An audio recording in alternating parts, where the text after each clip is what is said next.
Welcome to First Things First. I'm Jenna Wolfe alongside Nick Wright, Kevin Wilds. We got Greg Jennings with us this morning. We got a great show for you on a Tuesday a.m. Hey, did Gronk tell us that he might be coming back? Or are the Giants in the market for yet another quarterback? And why did Kevin Durant leave Golden State? We'll talk to the guy who wrote the book on the Warriors. Literally, Ethan Sherwood Strauss will join us coming up in just a few. But we got to start this morning with Thursday night's draft, also known as who will actually take a chance on Tua. So if it wasn't for a hip injury, Tua Tagovailoa could have been challenging Joe Burrow not only for the Heisman last year, but also for Thursday's #1 overall pick in all likelihood. Reggie Bush was on Fox Football Now, couldn't agree more. He said, quote, a healthy Tua is just as good or better than a healthy Joe Burrow. So, Nick, I ask you, who's got the higher ceiling, Joe or Tua? I've been saying this all along, and I totally agree with Reggie. I think when we're talking about ceilings, the nod obviously goes to Tua Tagovailoa. If you're talking about sure things, if you're talking about who has the highest floor, then I understand why you would take Joe Burrow, the older, healthier prospect. But in your mind's eye, what are the comps of these guys? Because it's draft season, so it's comp season. Burrow's comp is Tom Brady, poised, accurate, great leadership. Tua's comp is Russell Wilson, a little undersized, extraordinary leader, a better athlete than the average athlete at the position, incredible winner. Who is more likely to realize that full potential, Tua or Joe? I say it's Tua, and I think post-hip injury, Greg, we've started to underrate what this man did, this young man did in college. His 2018 season was one of the greatest seasons in college football history that didn't result in a Heisman Trophy. He set the all-time college football efficiency record. 2019, he was on pace to shatter his own record before his hip unfortunately got shattered. He leaves college football the all-time leader in passing efficiency by an enormous margin. He's at 199. Second place is Kyler Murray at 182. The gap between 1 and 2 is greater than the gap between 2 and 10. And so I understand the concern, Greg, about Tua's health. But when it comes to upside, when it comes to can this guy in 3 years go toe-to-toe with Patrick Mahomes or Deshaun Watson in the AFC, to me, the answer is clearly Tua Tagovailoa, Greg. Yeah, I like Tua in this conversation. And let me start by saying this. Joe Burrow is going to have a really good career, in my opinion. I think he's a very prototypical quarterback, smart. He can make every throw. He has the size, all the intangibles. However, when you look at excitability and playmaking ability and just sheer talent, along with all those other things that you have to have as a quarterback, you give the nod to Tua Tagovailoa. I go back to what he was able to do in college. We're talking about an Alabama Crimson Tide program that did not throw the ball. They did not throw the ball. We didn't identify them as a air attack to any amount of a degree until we saw this young man take over at center in the second half of a national title game, so a championship game. So what he's been able to do with not only mental preparation, but sitting behind a guy who had tremendous amounts of success, step in the role and still take it to another level. He has been ready-made for a situation like this. And I think he's going to excite this league and be something special for any team who decides to jump up and just snatch him. Well, let me ask you this. There's so many mock drafts in the run-up to Thursday night's real draft. Everyone seems to be making one. My mom made one last night. And what do they all have in common? They all seem to have a little asterisk by Tua's name, right? Yeah, you should read hers. It's actually very informative. A little asterisk by Tua's name, if healthy. Because there's a really good chance that he could slip. If he does start to slip, how far do you think he'll fall? I don't know how, I hope he falls to Bill Belichick, but I don't think he should be worried about falling. I actually think in a weird way, if he fell, he'd be better off. Because look, when it's all said and done, Tua is a college kid looking to get a job. And being in the sports industry, every once in a while, we have some college graduates that come and shadow the show. So suppose you were an aspiring broadcaster. Suppose you're like, hey, I want to be like Nick Wright. I want to shadow Nick Wright for the day. I would tell you, listen, the later you go, the better off you'll be. Because early on, 5 a.m. Nick Wright, a lot like the Bengals. Organizationally, just an absolute mess. There's some stuff, there's some hope there, but it's really messy. 6 a.m., Nick starts to become like the Browns. Like, wow, if he can get this together, they could be really good, but still some real flaws in the system. 7 a.m., Seahawks. You have a issue with this. Starting to have some fun. It's starting to really work. 8 a.m., now we're getting there. Chiefs, like, whoa, this dude has got it going on. So I'm at my best at 8 a.m. He's going to put a lot of points on the board. And then I fall off a cliff at 8:30. He's right, That's bad. Nick. 8:30, Patriots, the epitome of excellence, organizationally perfect. So if I'm Tua, I'm looking to fall, because I actually think it'll suit me. Nick, if we could hit the dream graphic, there you go, Nick.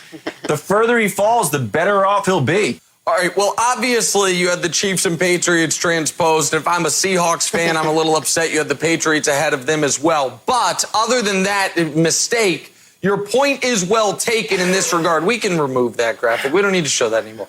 Your point is well taken. When you look at the young quarterbacks who have had the most instant success, it's usually either because they fell in the draft or a team that should not have been in position to draft them traded up to go get them. Philadelphia with Carson Wentz, they traded all the way up to number 2. I think they had to make 2 trades, actually. So they were a team better positioned to succeed. Seattle with Russell Wilson obviously got him in the 3rd round. The Chiefs traded up, a playoff team traded up to go get Patrick Mahomes. Deshaun Watson's team, the Texans, traded up to go get him after they had fallen somewhat. So your point that very rarely does a Kyler Murray take over for a team that literally earned the number 1 overall pick and have instantaneous success is well taken. But if Tua slips past the Miami Dolphins, they've lost their minds. They are so well set up to supercharge this reload. You take Tua at 5, you take a wide receiver at 18, you take an offensive lineman at 26, you have 2 first-rounders next year, and you're ready to go. You can be the class of the AFC East moving forward after 1 year where Tua either red shirts or plays sparingly his rookie season. But if he does fall past them, you've got the Chargers at 6, Panthers at 7, Jags at 9, all of whom could be in the quarterback business. So, Greg, I don't know about you, but I find it inconceivable that Tua slips out of the top 10. Yeah, I'm with you. When you look at the quarterback level of I shouldn't say level, when you look at the quarterback landscape of free agency right now and you look at who's out there, a guy like Cam Newton, even we can go down a little notch with Jameis Winston. These are guys that have proven that they can play in this league. Obviously, Jameis Winston has had his struggles, but Cam Newton to still not be on a roster for a team to not raise their hand and say, I want that guy, it's because of someone in the draft that you're looking at. You got a guy like Tua. You got a guy like Herbert. You got these young guys that quarterbacks or teams are going to be salivating at an opportunity to raise their hand and that draft pick become theirs. So I don't see him slipping at all. And to your point, he's not going to go past the Miami Dolphins. When you look at the struggles that they've had at this position specifically, since Dan Marino, they've never really had that guy to where they've said, here, we're going to turn over the keys of the franchise to you at quarterback. They haven't had it. They want it. Tua's that guy. All right, we're going to break there.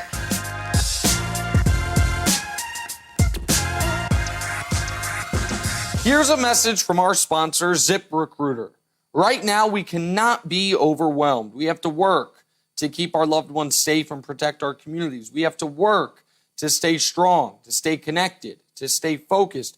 We have to work to inspire, to innovate, to build new solutions. But for all of this to work, we have to work together. At ZipRecruiter, we connect employers and people every day. But today is different. We are partnering with first responders, government officials, the medical community, the innovators, and the manufacturing, transportation, and food distribution industries to make sure we are finding the right people for the right jobs right now. Let's work together. ZipRecruiter.com/work together.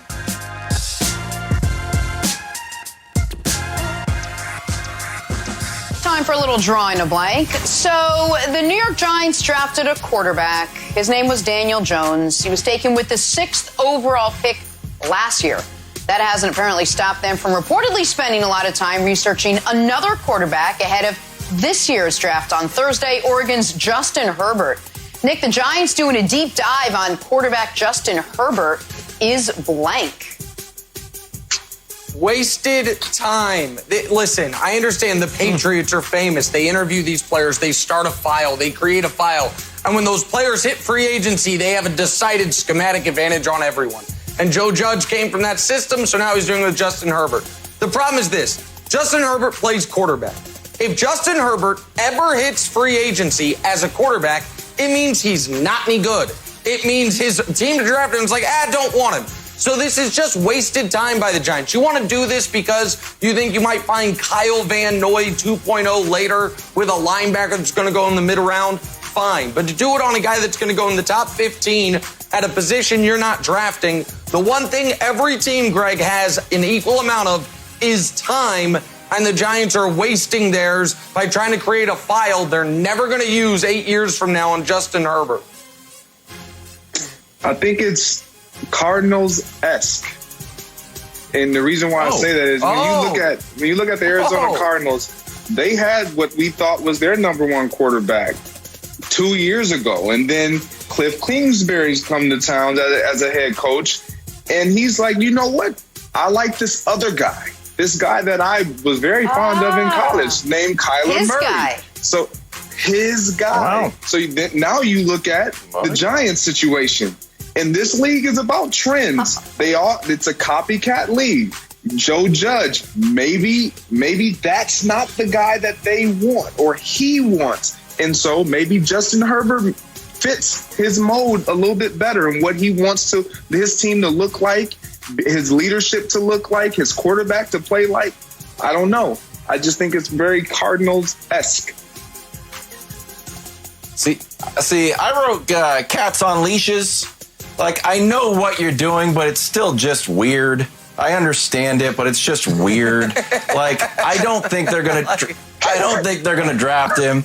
I don't necessarily think they're creating a file. I think they're just getting intel, so when someone tries to trade with him, they can say like, and he's so whatever. We interviewed him 4 times, and you can sort of talk him up because at that point he's kind of on your team if you have the rights to the pick. So I get it. I'm going Cats on Leashes. Totally understand what you're doing. It's still super weird. Quick programming note, Justin Herbert will be on our show tomorrow morning. We can ask him what he thinks about the Giants doing a deep dive, reportedly, on him. All right, moving on to the Green Bay Packers now. When Aaron Rodgers was asked about his first season with head coach Matt LaFleur, he said, we got along really well. So let's spin this forward. Nick, Rodgers' second year under LaFleur will be blank. I wrote PG because it'll be fine. Just like year one was fine. This is the type that, you know what? I'm putting this story in the same bucket the Odell Beckham trade rumor story goes into, which is one of a pure media creation that we will continue to pump energy and air into because we want it to be true. All last offseason, we discussed Rodgers and LaFleur. They might not like each other. I hear they don't like each other. Someone said it's possible they wouldn't like each other, and we tried to make that a story because it fit a pre-existing narrative. Then they go 13-3, they get the 2 seed, they make the conference championship game, they have no blow-ups whatsoever, and we pretend it never happened until this offseason where we're like, can we bring that story back? Can we resuscitate that story? It's the same type of thing with the Beckham trade rumors. There is no actual story here, so we'll talk about it until it goes away, and then next offseason we'll bring it back. But their relationship was fine last year, it'll be fine this year. Greg, I say it's peachy. I say it'll be full of anticipation. The expectations of the Green Bay Packers are nothing less than Super Bowl championship brought back to Lambeau Field. And so with what they were able to accomplish last year, you look at the relationship dynamic between Aaron Rodgers and Matt LaFleur, it worked. So expectations are going to be even higher. You add another receiver on the outside to give him another option. You stouten up that defense a little bit more. They were productive. They were a very good team. So everyone's expectation of the Green Bay Packers is going to be even heightened, and it's going to fall on the shoulders of Aaron Rodgers. I totally agree, Greg. I'm going with Carpe Diem. They need a receiver. They need a lineman, need a linebacker. If they draft a quarterback on Thursday, you should take your remote if you're a Packers fan and throw it directly through your second TV. You still want to watch a draft. Throw it through your second TV. It's Carpe Diem. It's time to win now. Do not draft for the future. They should just try to win now with Aaron Rodgers. All right, good stuff. Let's move on to the Arizona Cardinals now. When their newest weapon, DeAndre Hopkins, was asked if he wanted Arizona to draft wideout CeeDee Lamb, Hopkins said, quote, "If he's being compared to me, I'd love to have that guy on my team." Nick, a Hopkins-Lamb duo in Arizona would be blank.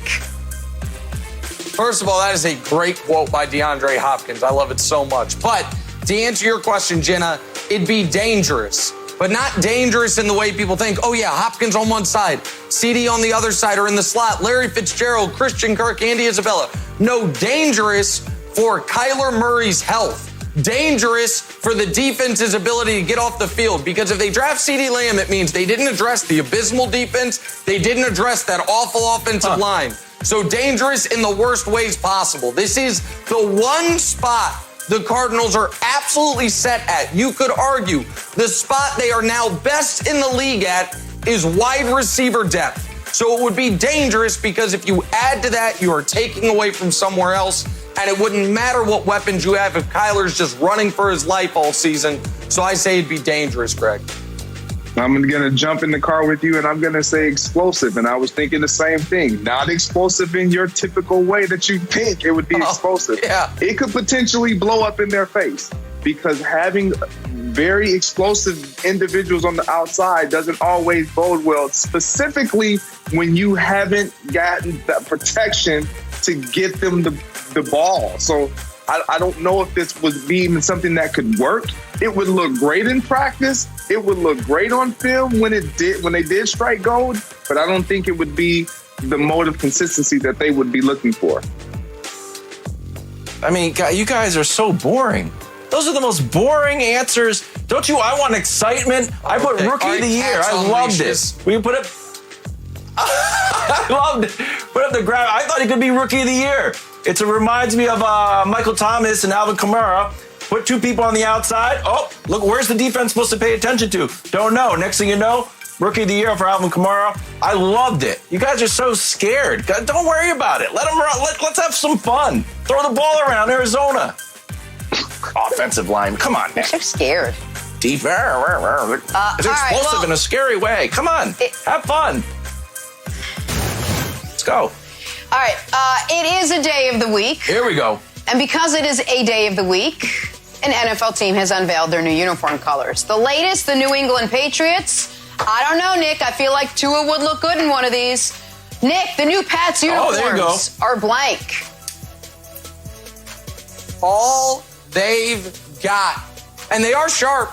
And they are cool looking. But you notice how the back just says Patriots? It's because they don't have any marketable players anymore. Come buy your brand new Color Rush McCourty jersey, and I like him, but hey, listen, Stephon Gilmore, get your blood flowing. What about year 2 of Lacoste at tight end? N'Keal Harry's going to explode onto the scene. Those Stidham jerseys flying off the shelves. So it's all they've got, Greg. I understand it. Teams that are in the position the Patriots are in, which is the beginning of a rebuild, you know, they kind of mired in mediocrity, can't even remember the last time they won a playoff game.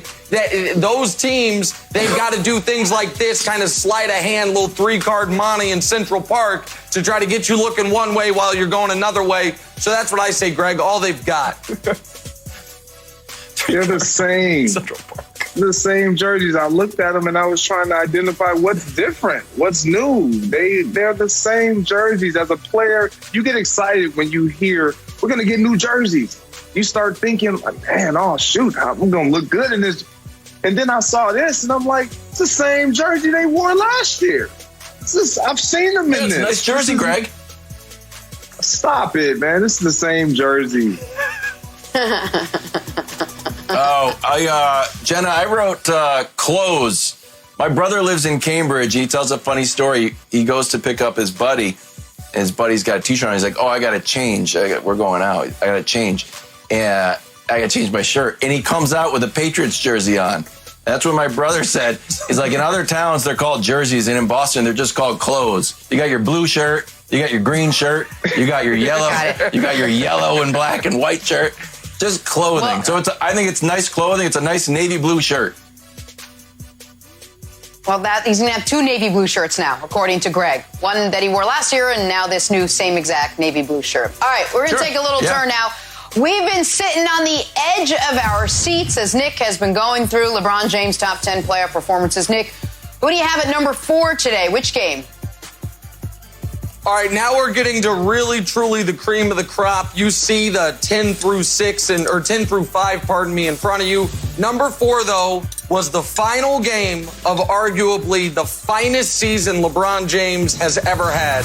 The Game 7 of the 2013 NBA Finals, 37 points, 12 rebounds, 4 assists, 2 steals to culminate, as I mentioned, the greatest season of LeBron's career. This was the year he was 1 vote away from winning unanimous league MVP, the year he finished second in Defensive Player of the Year balloting, and this was, of course, after the Ray Allen game. This basketball game has a lot of importance for a number of reasons. One is it gave LeBron his second straight title for the Heat team that had won 27 straight during the regular season. The other reason was all series long, the San Antonio Spurs, coached by the greatest coach ever, and a team that had not only 4 future first ballot Hall of Famers on it, but 3 finals MVPs on it. All series long, they had dared LeBron to shoot. So what did he do in Game 7? He shot the damn ball. Only 6 of those 37 points came at the rim. He had 33 points in the final 30 minutes of this basketball game. And how did the game end? After Tim Duncan misses a layup, LeBron James hits the game-winning 19-foot jump shot and then has the game-sealing steal for a 37-point, 12-rebound, 4-assist, 2-steal Game 7 Finals MVP effort for his second title. For every player in the league right now, that would be the best game of their career by a mile. It does not crack LeBron's top 3. We'll do those the rest of this week, but that's game number 4, Jenna Wolfe.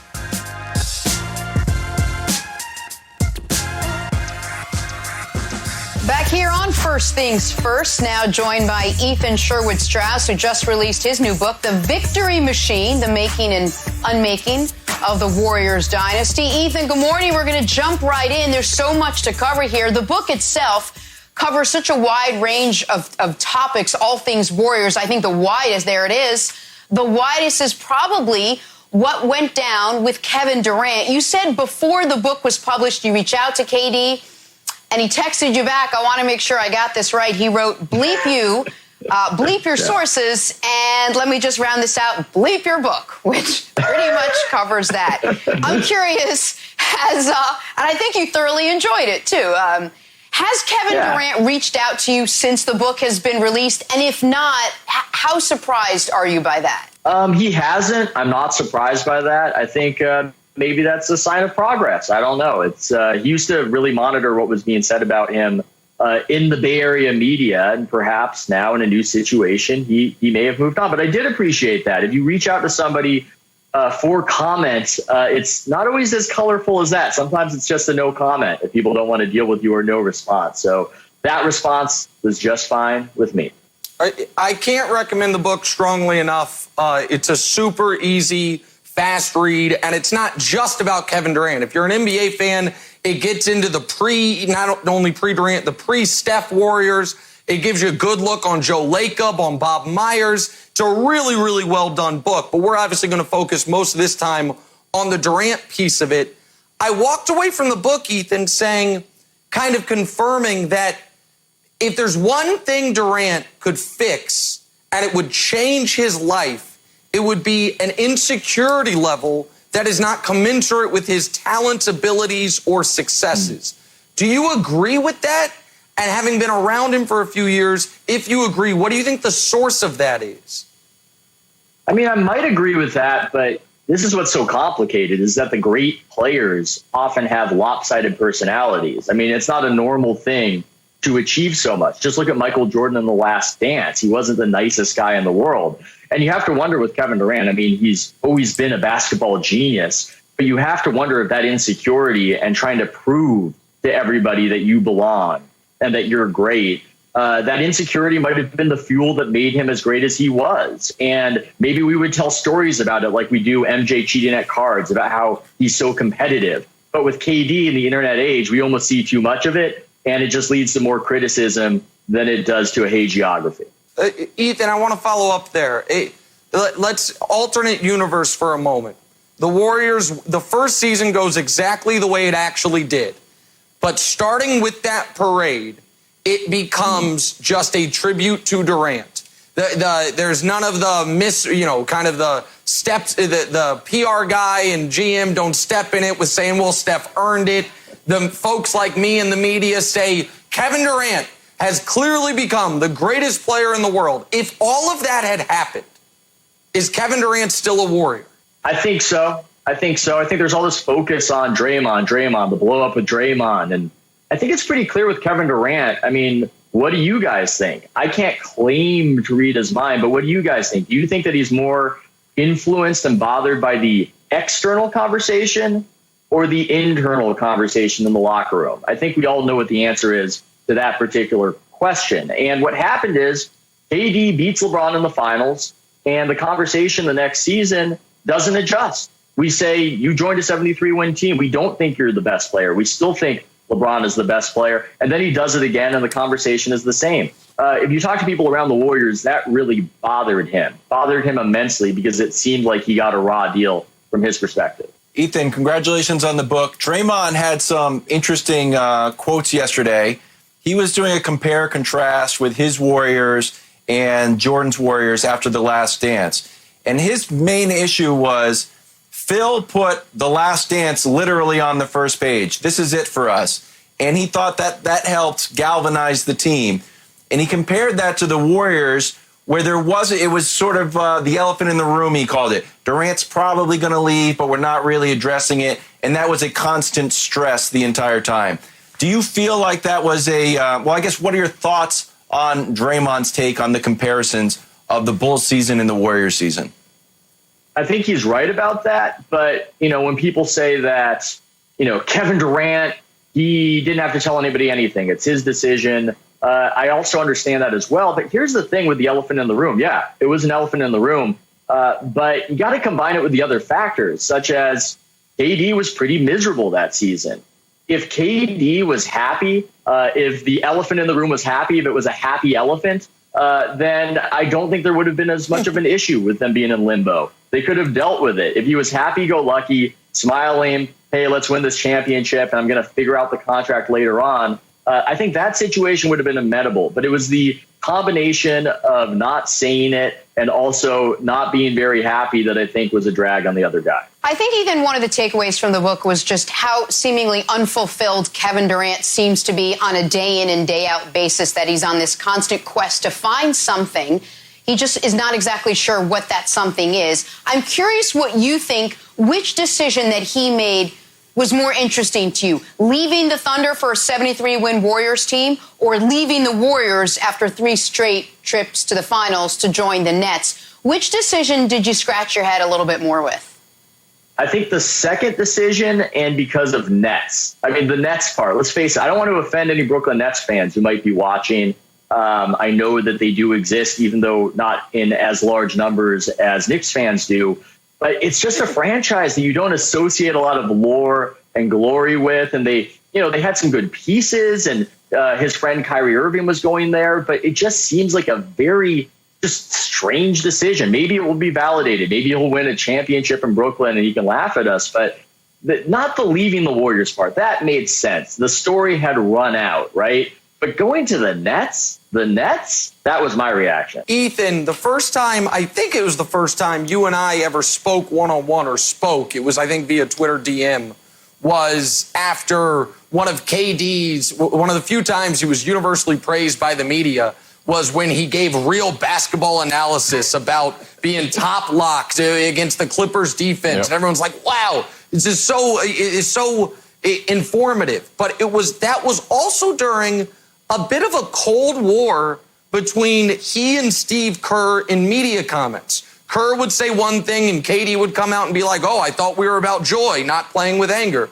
Kerr would say, I want Kevin to be more aggressive. And KD would say, I just play within the flow of the offense. And you talk about that in your book. It's a tough question.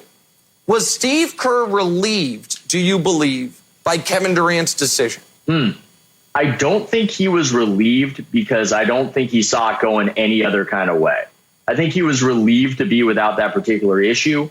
I think at times this season, losing a bunch of games was trying for Kerr. But people and institutions typically, they care more about their own power within the institution than how the institution is doing. And I think coaches, they like to coach as much as they like to win. And so, yeah, I think there was an element that, thank God this is all over. You know, this was good for what it was. It was great to win championships. It was great to compete. But yeah, I think there was an element of relief there. I want to follow up with a Steph Curry question.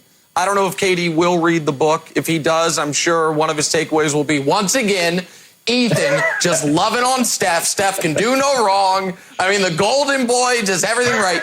But what is true is Steph did something unprecedented. And for folks like me, it was something that was so unprecedented, I criticized him a bit for it, which was, why do you want this guy on your team? Don't you think you guys can win without him and you should go through him? And I know there are folks within the Warriors that believe the only reason they didn't win the title in 16 was Draymond's suspension. It wasn't LeBron, it wasn't Kyrie, it was Draymond's suspension, or they would have been two-time defending champs. If they believed that and believed they could have continued winning, given how it ended and how uncomfortable not only the last season, but seemingly the last season and a half were, do you think Steph has any regret about recruiting KD the way he did when Steph was the one guy who could have said, no, this ain't happening? I don't think he does, mainly because Steph just isn't somebody who typically has regrets. He's a very positive mindset kind of guy. But also, I think what's different with what happened with Steph versus KD is this. KD was always going for that number one spot. It was in his midst. He was a high school player, one of the greatest college players we've ever seen as a freshman. Somebody like LeBron James, similar, the chosen one on Sports Illustrated. Steph Curry briefly became the face of the league, kind of out of nowhere. Nobody around him, even if they thought he was good, better than what others thought he was, and even if Steph thought he was better than what others thought he was going to be the number one guy in the league. And I think that spotlight burned bright. Steph mania was crazy. I was at practices. People were jumping out of bushes trying to get an autograph or a picture, and it was just stressful. You know, there were cars that were following him on the freeway like 30 miles. And so I think that an element in all of this is that Steph did enjoy not having to bear all of that after making that decision. Hey, Ethan, you recently said that building a dynasty. Oh, go ahead. Sorry, Wilds.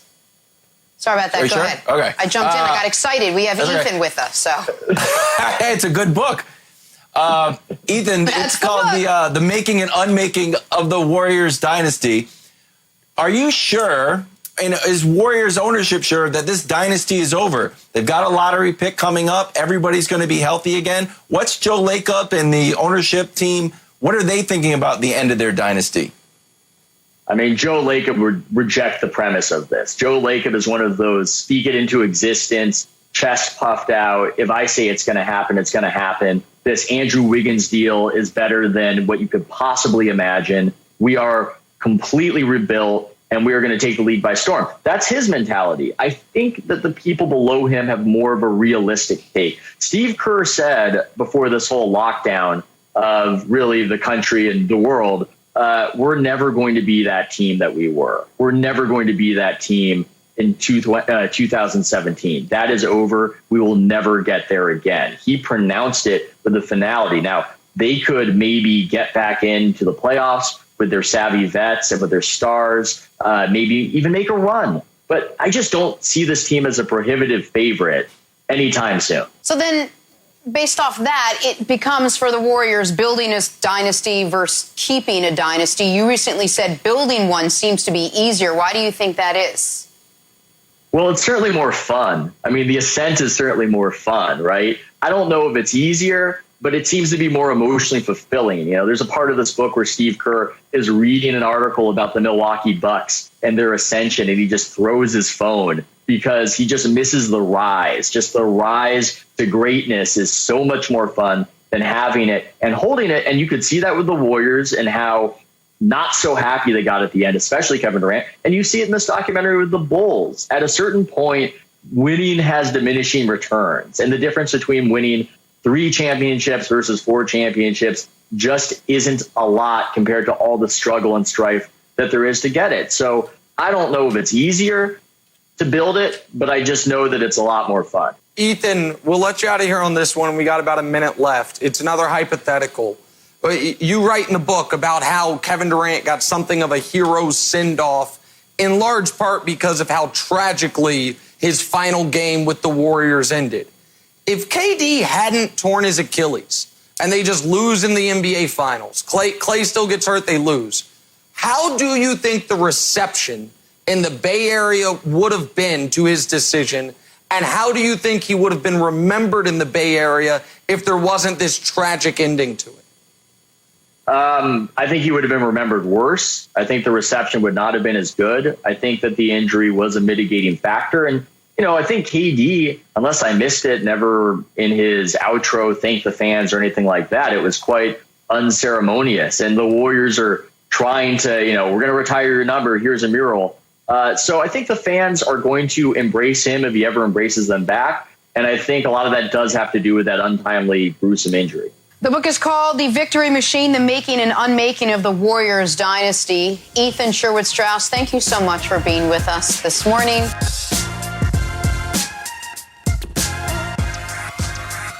Time for stories to start your morning. So Washington currently holds the number 2 overall pick in Thursday's draft, but a recent report says the team is receiving calls from teams wanting to trade up. Nick, would it be smart for Washington to trade out of that number 2 pick? Absolutely, unequivocally, yes. Here's how the NFL draft works. If you are in position to draft a franchise quarterback, and at number 2 in this draft you obviously are, and you are not going to draft that quarterback, the only way to get adequate value for the pick is to trade out of the pick to a team that wants the quarterback and get a bounty of picks. This is what the Indianapolis Colts did when they knew they were sitting at 3 and they didn't want Sam Darnold, so they moved to 6 and they get 3 second-rounders. They get Quentin Nelson anyway. In that same draft, it's what the New York Giants should have done. Instead, they drafted Saquon Barkley. Wilds, this is not anti-Chase Young. It's pro-logic and value. Yeah, if you're not going to draft Tua, then you trade out of the pick. Man, I think Chase Young might be the best player in this draft. So I think it's a mistake. I think Washington could use Chase Young. And if someone's trading into 2 to draft a quarterback, then what a win for the Lions. Chase Young is going to be an absolute superstar, Greg. Yeah, I'm with you on this. I wouldn't trade the pick if I know that Chase Young is my guy, and that's who I have on my draft board as my number 1 guy as far as bringing into our organization and making an instant impact for years to come. All right, moving on. Let's talk some Kansas City Chiefs. Peter King reporting that the Chiefs want to trade up for Alabama wideout Henry Ruggs if he falls in the draft. I mean, why not add another guy with 4.27 speed to the roster? Right, Nick? This would be listen, this is fun to think about. And it would obviously be an embarrassment of riches for Kansas City. And I know that what I should do right now is gloat and point at these beautiful pictures on my wall and talk about you could have the fastest wide receiving core in the history of the league and that who would win a 4x100 meter relay, the U.S. Olympic team or the Kansas City Chiefs receiving core. That's what I should talk about. But listen, what am I a prisoner to? Take integrity and a prisoner to logic. I'll tell you exactly what this is about. The Chiefs understand the Chargers, Raiders, and Broncos all have quarterback problems. When you have Drew Lock, Tyrod Taylor, and Derek Carr, all those teams should be looking for a quarterback. They float this out there to try to trick one of those teams into taking a cornerback instead of the quarterback that they need. Oh, we got to draft, we got to trade up to get a Kuda ourselves, or else how are we going to stop the Chiefs? That's what this is about. The Chiefs are not taking a wide receiver. They're just trying to trick the other teams in their division into going against their actual needs, which are quarterback, to try to defend the indefensible Chiefs offense. It's subterfuge, Wilds. That's what it is. So who do you want the Chiefs to take, Nick? Oh, I want them to let the clock expire so it's more fair for the rest of the league. Just let it go. Right. Great answer. Right. Yeah. Advantage Nick. I like it. On to Rob Gronkowski, who is still retired. Oh, Greg. Go ahead, buddy. That was so good, I jumped ahead. No, you're good. You're good. I think Nick said it all, but I disagree. I think the Chiefs would take him if he's available to keep adding on to that arsenal. Potentially, they will lose some of those guys. Maybe Tyreek Hill be the first one that they lose. They're able to insert Henry Ruggs. He does a lot. Ball in his hands. He makes things happen. I like it. All right. 2 more days till we see what really goes down here. On to Rob Gronkowski now, who is still retired, but that unretirement door is now slightly ajar. Gronk said yesterday there's always the possibility of unretiring. Greg, I'll send it back to you. Will we see Gronk link up with Brady and the Bucs this season? No, we won't. We won't see Gronk linking up with, I don't believe, any quarterback this season or in years to come. When you retire and you start having all these other opportunities present themselves, you're not training, you're not thinking about football, you're not doing all those same things that you would have been doing if unretiring was really on your mind. So I don't think it's a real possibility. Nick, I watched this clip on Kelly and Ryan, and Mark Consuelos was in for Ryan. He's like, hey, are you coming to Tampa? It's what you didn't hear. You didn't hear absolutely not. And yeah, Gronk was his normal Gronk self, and he was fun, and it was lighthearted, but you did not hear absolutely not. And I left that YouTube clip thinking he's definitely coming back. I definitely coming back. Is he definitely coming back with the Bucs? Not necessarily, but it felt like the fact that he didn't say, no, I'm not coming back, I'm retired, my life is great. He didn't say that. So I really thought he's coming back now. Yeah, you and I are almost in lockstep on this. I don't think he's definitely coming back, but I do think he's probably coming back. And I think if he does come back, it's only to play with the Bucs. It's only to play with Tom Brady. And before we move on to the next one, Jenna, I just want to kick it back to Greg for a moment. Greg, just for the sake of argument, let's say he does come back. We saw Marshawn Lynch take a year off and be effective. Witten took a year off. He at least stayed about the level he was the previous year, which wasn't very good, but it's not like he had dropped off enormously. If he were to come back, Greg, do you think he could be an asset to the Bucs? Yeah, I think he would be a huge asset to the Bucs just because of his experience, his size. He's one of those guys that you can put in an offense and he will make an impact because you don't stop catching the ball. You don't stop your range of what you can do, specifically his damage in the red zone. Like, he would be an immediate asset. I think he would be huge, but I just don't see it happening whatsoever. All right, let's end with a little basketball this morning. So Trae Young was fired up for the new Bulls documentary, The Last Dance, tweeting out, I feel like this doc going to make me put MJ number 1 instead of number 2. I mean, I don't know who he had at number 1, but it's neither here nor there. Greg, you think this doc impacts your take on who the NBA GOAT is? No, it doesn't. My NBA GOAT has always been Michael Jordan. It will remain Michael Jordan just because I'm old enough to have seen him play, him take down my Pistons, him do so many special things in that Chicago Bulls uniform to where I hated the Bulls, but I loved watching Michael Jordan play because I respected what he was able to do. And this documentary has been phenomenal up until the 2 episodes that we have seen. But Trae Young, he's a kid that hasn't seen Michael Jordan play on his television outside of any highlights. So yeah, it would definitely change the minds of a lot of young people. Nick, I feel like we don't realize how young Trae Young is. Trae Young was born in September 98. It was 3 months after Jordan shot. He literally has never seen him play. So I think it's actually one of the great things about the documentary that people from a younger generation get to see Michael Jordan. Just how, I don't have any real take on Oscar Robertson. I've heard he's great, but I've never done a deep dive on him because I have never really watched him while I was alive. Yeah, Wild. You ever, listen, I know you're a very learned man. Let me ask you a quick question before I give my answer. You ever read any great books on the Civil War? Yes, I read the Chernow book. Yeah, Ulysses S. Grant book. Okay. Guess what? The war had been over for 100 years when he was born, yet he figured it out. Amazingly, we have the ability to analyze things we didn't live through. I read something on the Peloponnesian War. Happened 1,000 years ago, yet I figured it out. Someone wrote it. You could see it. Didn't even have YouTube. You could figure it out. So this idea that you had to have lived through something to evaluate it, how do we do any history whatsoever? I don't know. What happened in the Revolutionary War? Who knows?